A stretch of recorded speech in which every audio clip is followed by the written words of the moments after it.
మాధవ్ రానా. అందరికీ నమస్కారం. మాధవ్ ఎంపిక చేసుకున్న పాట రచన పింగళి నాగేంద్రరావు గారు, సంగీతం ఘంటసాల మాస్టారు, గానం ఘంటసాల మాస్టారు. గుండమ్మ కథ సినిమా నుంచి మౌనముగా నీ మనసు పాడిన ప్రేమ గానమను వింటిన బ్యూటిఫుల్ సాంగ్.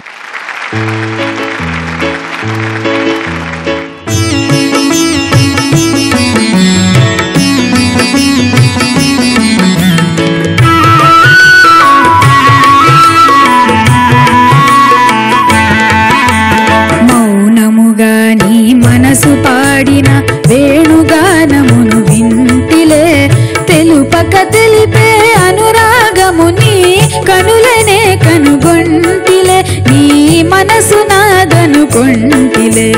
మౌనముగా నీ మనసు పాడిన వేణుగానమును వింటిలే.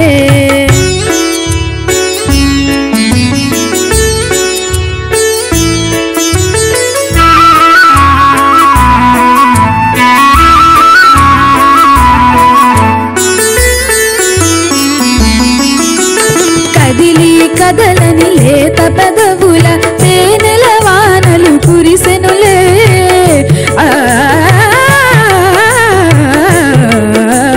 కదిలి కదలని లేత పెదవుల తేనెల వానలు కురిసెనులే, ఆనందముతో అమృతవాహిని ఓలలాడి మై మరచితిలే.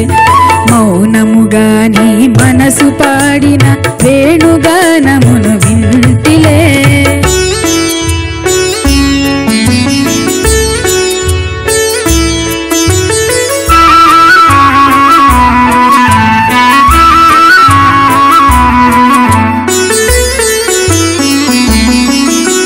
ముసి ముసి నవ్వుల మోముగని నన్నేలు కొంటివని మురిసితిలే,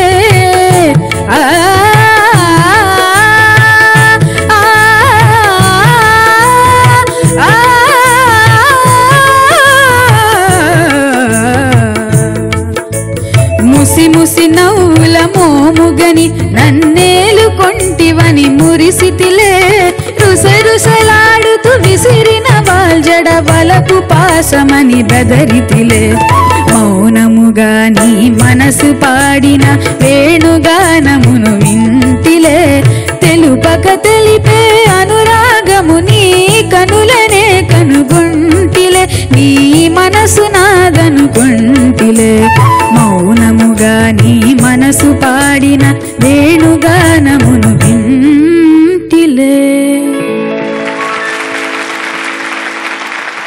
మాధవ్ చాలా చక్కగా పాడావు, ధన్యవాదాలు. మంచి ఫీల్తో పాడావు, బాగుంది.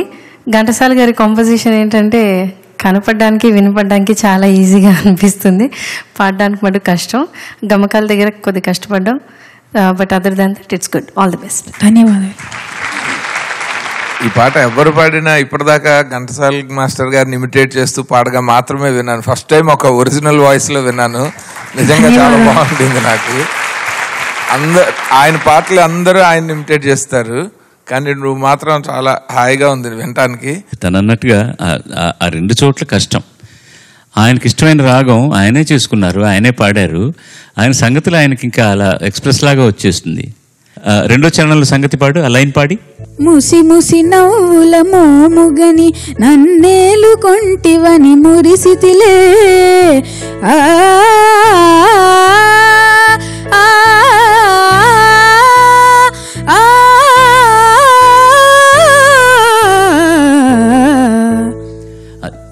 మిగతా అంతా కరెక్ట్గా ఉంది.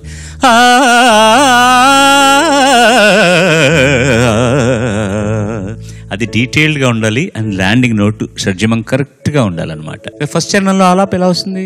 కదిలి కదలని లేత పదవుల తేనెల వానలు కురిసెనులే,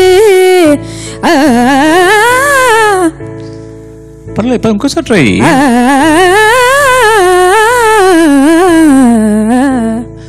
నీకు ఫాస్ట్గా రాదు కాబట్టి నువ్వు దాన్ని స్లో చేసుకున్నావు, అందులో తప్పలేదు.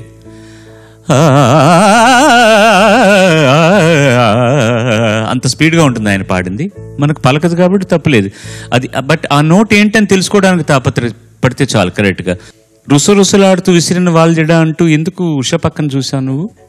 రుసరుసలాడుచు విసిరిన వాల్జడ అని ఉష పక్కనే చూసావు. పాపం తనకి జడ లేదు, అంత పెద్ద జడ లేదు. ఓ ఉష అంటే రుస అని ఏదో ప్రాస ఉంది కాబట్టి అలా చూడాలనిపించిందా? ఎందుకో అది పాడుతూ మాత్రం ఇటు తిరిగి చూసావు. ఎందుకు చూసావు నాకు తెలియదు.